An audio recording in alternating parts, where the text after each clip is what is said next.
Salve rapaziada do Fora de Jogo G, beleza? Aqui é o Fabrício e hoje a gente vai falar sobre um tema polêmico, cara, que é os estaduais devem acabar ou não? Pra quem não sabe, essa aqui é a camisa do São Paulo aqui atrás e vamos falar sobre se os estaduais têm que acabar ou não.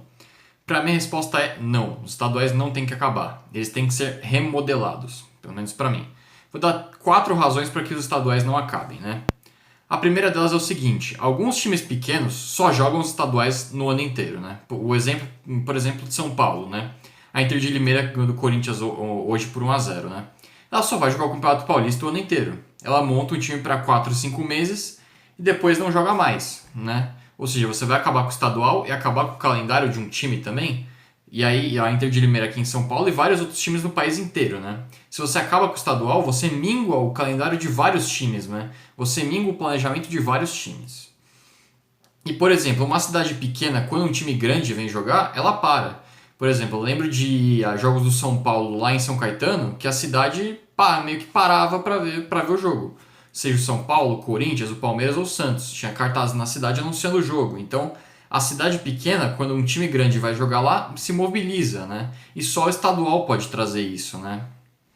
Segundo motivo para que o estadual não acabe é que o estadual é a grande vitrine para jogadores, né? Muitos jogadores encaram o estadual, seja o paulista, o carioca, o mineiro, o gaúcho, como a chance da vida deles. A chance de se destacar, ganhar um contrato melhor, ir para um time melhor e jogar mais frequentemente, né?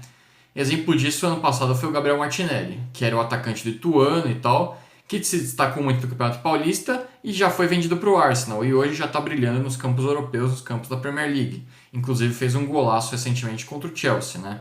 Então, se você acaba com o estadual, você tira uma das maiores vitrines para jogadores no Brasil, né? Onde os caras vão se destacar, eles nem vão conseguir jogar direito, né?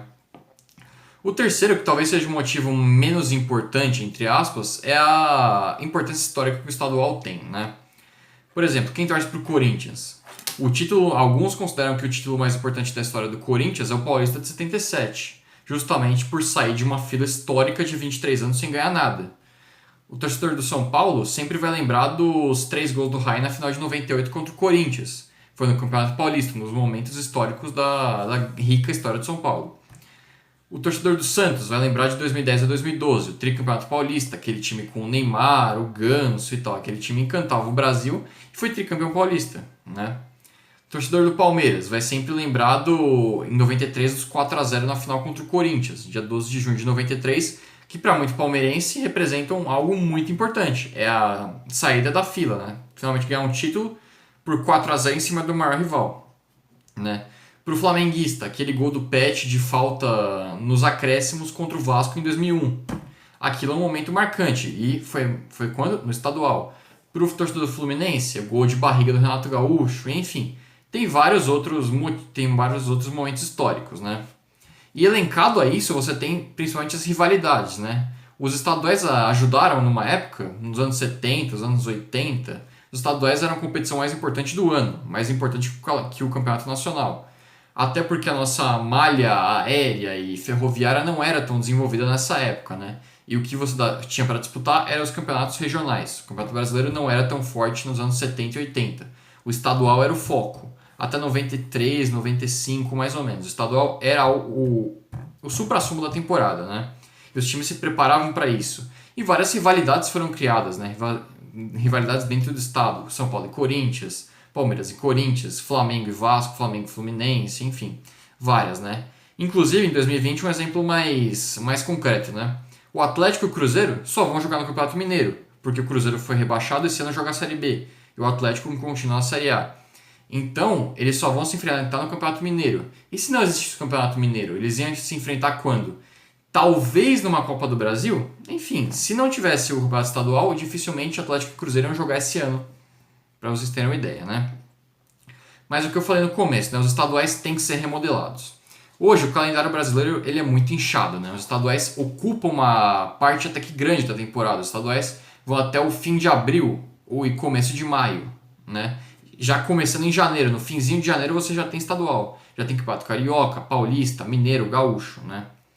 E o que eu prego é que o estadual tenha menos datas, né? Por exemplo, o Campeonato Paulista esse ano ele tem 12 rodadas na fase de classificação. Pra quê? Pra que você vai colocar 12 rodadas? Não seria melhor você colocar 6, 7 rodadas de classificação para encurtar esse estadual com menos datas, enxugar, para você chegar mais rápido no suprassumo, que são as quartas, as semis e a final, que é o que importa no estadual, que é o que os times grandes dão bola, né? Porque a primeira fase dos estaduais para os times grandes não serve para muita coisa. Serve para você testar os novos reforços, testar jogadores, testar variações táticas. E para uma coisa muito importante também, que a imprensa e a torcida fazem muito no Brasil, que é criar crise ou criar ilusão. Por exemplo, vamos supor o São Paulo perdeu hoje para o Santo André. Joga no sábado contra o Corinthians. Imagina que o São Paulo já perdeu hoje, imagina que ele perca para o Corinthians e perca outro jogo lá na frente. Com 3 derrotas, a imprensa e a torcida já estão pedindo a cabeça do técnico, né? Já vão querer a demissão dele e acabar com o trabalho, né? O Corinthians hoje é um exemplo. Já perdeu para o Guarani na quarta. Perdeu para a Inter de Limeira hoje. Se perde na quarta-feira e se perde para o São Paulo, já vão querer a cabeça do Thiago Nunes. E ele não tem um mês de trabalho. Então, a primeira fase do estadual ela serve para justamente isso. Para os times fazerem ajustes e principalmente para a imprensa e torcida criarem uma ilusão ou pedirem a cabeça de um técnico, né?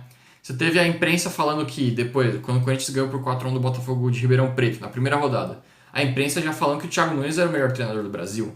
Então a nossa imprensa e a torcida já criam essa expectativa de ilusão ou essa expectativa de que tudo tá uma merda e a gente tem que tirar o treinador, né? E eu defendo que os estaduais sejam encurtados e fiquem só no começo do ano, né? Que eles durem ali até fim de março, começo de abril ali, né? Porque a temporada do Brasil é muito extensa e o calendário é muito apertado, né?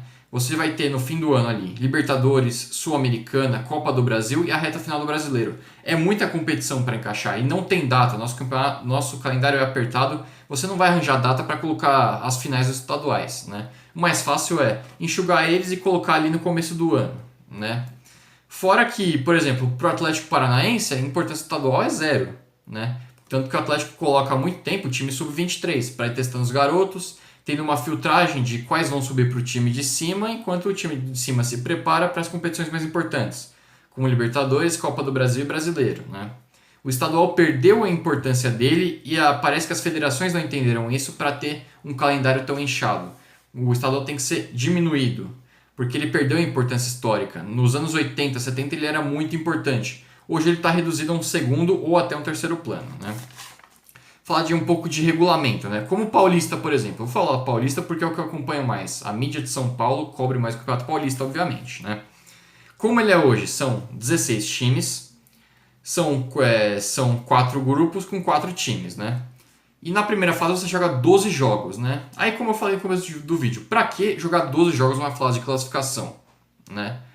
Você joga os 12 jogos, aí você vai para as quartas em 2 jogos, quem passar semis em 2 jogos e final em 2 jogos. Como o estadual de São Paulo poderia ser, né? Por que não fazer 2 grupos com 8 times e cada time enfrenta os times que estão no seu grupo, fazendo 7 jogos numa fase de classificação? Você já põe de 12 jogos para 7 jogos. E aí os 2 melhores de cada grupo se classificam para semifinais em 2 jogos, e aí a final em jogo único ou em 2 jogos, um na casa de um, outro na casa do outro, né? Ou até o seguinte, que os grandes entrem numa fase posterior, né? Por exemplo, São Paulo, Corinthians, Palmeiras e Santos entrem nas quartas de final, por exemplo. E aí você bota os times de menor expressão para jogar a fase de classificação, os 4 melhores passam as quartas de finais para jogar com os times grandes, né? Aí você não tem os times grandes disputando as fases iniciais, né? O que acaba tirando um pouco do, entre aspas, prestígio, porque esses times grandes não vão tanto para cidades pequenas e acabam um pouco com o prestígio do campeonato, né? Então eu defendo que o calendário que os estaduais sejam enxugados e que entendam a importância que ele tem hoje, que é uma competição de segundo a terceiro plano, né? Você tinha o Carioca, no ano passado mesmo, com aquela bizarrice de regulamento, né?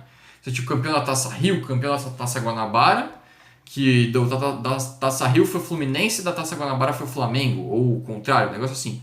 E a final do campeonato em 2018 foi Vasco e Botafogo. Então não dá para entender, né? Esse ano eles voltaram com o regulamento da década passada, que é você divide o campeonato em Taça Rio e Taça Guanabara. E a final se dá entre o campeão da Taça Rio e o campeão da Taça Guanabara, né? Que é o justo, né? Mas para que fazer 2 turnos? Faz um turno único. São 12 times, você divide em 2 grupos de 6. Cada time enfrenta ou do outro grupo ou do seu grupo, fazendo de 5 a 6 datas. E aí você passa os 4 melhores de cada chave ou os 2 melhores de cada chave. Aí faz quartas, semis e finais. Ou só semis e finais, né? Então é isso, gente.